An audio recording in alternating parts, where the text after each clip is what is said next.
So the question for you guys is, what storms are you running from? What are the things that you know you need to learn in this side of the fence that you continue to run from? Because the more you run from it, the more it will chase you. Who do you need to become to raise your next 10 million? You know, if you're already beyond 10, who do you need to become to build a 9-figure portfolio as opposed to 8 or 7? And one of my mentors used to tell me, new level, new devil. You know, every time you hit a new level, there's a new devil you got to face. You know, I battle devils in my life every week, it feels like, because I'm constantly pushing and striving and surrounding myself with people that make me feel like I'm playing in the kids section of a Toys R Us. You know, like I feel like the deals that I'm doing are decent. And then the guy tells me, oh yeah, we just sold one of those. It was a pain in the ass. I'm like, oh, okay.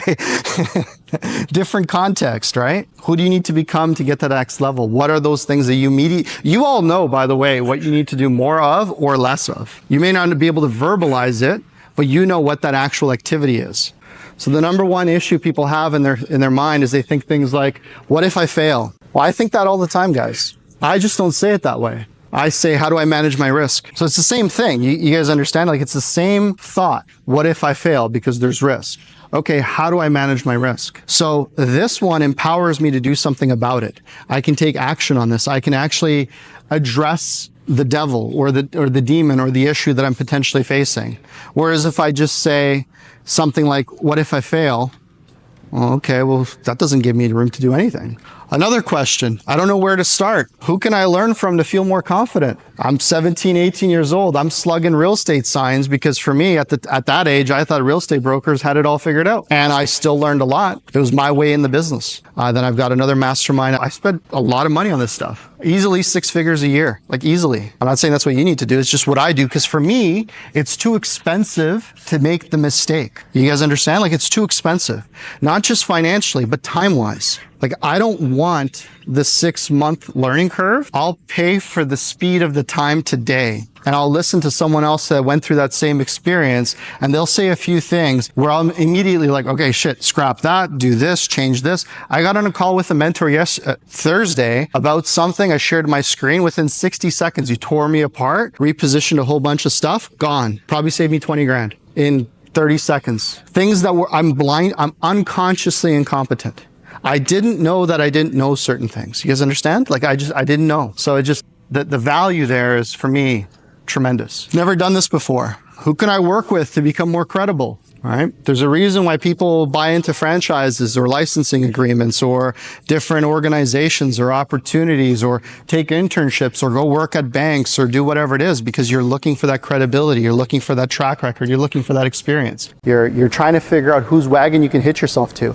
I got a job in PE when I was 20 or 21. I showed up in Calgary. I didn't even know what they were going to pay me. I didn't care. I'm serious. I didn't ask for a contract. I didn't ask for anything. I just wanted to show up before they changed their mind. Honestly, I was just like, they're like, okay, you're in. I'm like, great, I'll be there next week. They're like, yeah, we're in Calgary. I'm like, beautiful. They're like, you're in Toronto. I'm like, yeah, I'm going that way anyway. I'll figure it out. You know, then I went on, it wasn't Google Maps yet, it was MapQuest. And I'm like, shit, where is this Calgary? Like, I'd never been there before, right? I Googled it, I'm like, holy crap, that's a long drive. I had no idea, right? I was so committed to I didn't care, you understand? I would have gone to Nukpuk, Nunavut to go work there. I didn't care. I wanted the experience, I wanted the credibility, because I immediately went from doing what I did to buying 200-300 unit apartment buildings. That credibility, like, how do you buy this? How do you buy that experience? You don't. So I just said yes. After 3 months, I finally asked to start getting paid. Literally, I didn't get paid for 3 months. They didn't know that they didn't put me on the payroll because I just started showing up. And then after I firmly implanted myself in the company and started adding value, I'm like, hey, so am I going to start getting paid? They're like, you don't get paid? I'm like, no. They're like, oh, go talk to, Jimmy so-and-so or whatever. I'm like, I walk in, he goes, he looks at me, he laughs, he goes, we haven't paid you for 3 months? I'm like, no.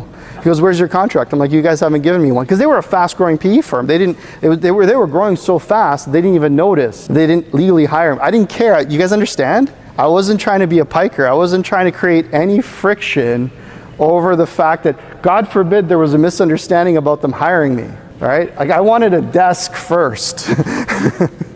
Because I didn't have the university degree. I didn't have the credit. I didn't belong in the room. You guys understand? Like, I didn't belong in that office. I didn't have the degree. I didn't have the credentials.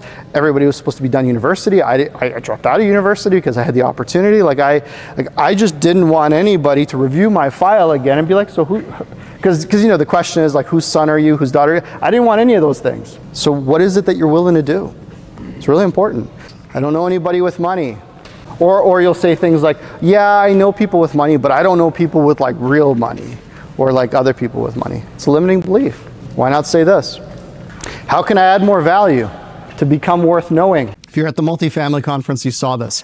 So you know what the biggest difference between cows and buffaloes are? One of the biggest differences? When there's a thunderstorm, the cows run from the thunderstorm. You know what ends up happening? Thunderstorms move, right? So they end up chasing the cows. So they end up getting wet longer. It's literally what happens. You can Google, you can fact check me after this. Cows literally run from the storm. Whereas a buffalo, they intuitively know that the safest place in a storm is in the eye of the storm. So all buffaloes, bison, run into storms. They literally charge right into the storm. And what ends up happening is they end up running out of the storm. The very thing they're afraid of, they charge right at it. And what ends up happening is the storm moves away and they're fine. So the question for you guys is, what storms are you running from? What are the things that you know you need to learn in this side of the fence that you continue to run from? Because the more you run from it, the more it will chase you. The more it will remind you that that is the thing that you're missing. Whatever that thing is. You don't know how to read financial statements? You're going to keep getting your ass kicked. You're going to keep getting conned. You're going to keep losing money. Don't know how to talk to people, you're going to keep getting shit deals. Don't know how to negotiate, you're going to keep getting outflanked. Don't know how to structure a fund, you're going to keep fighting over scraps with everybody else, trying to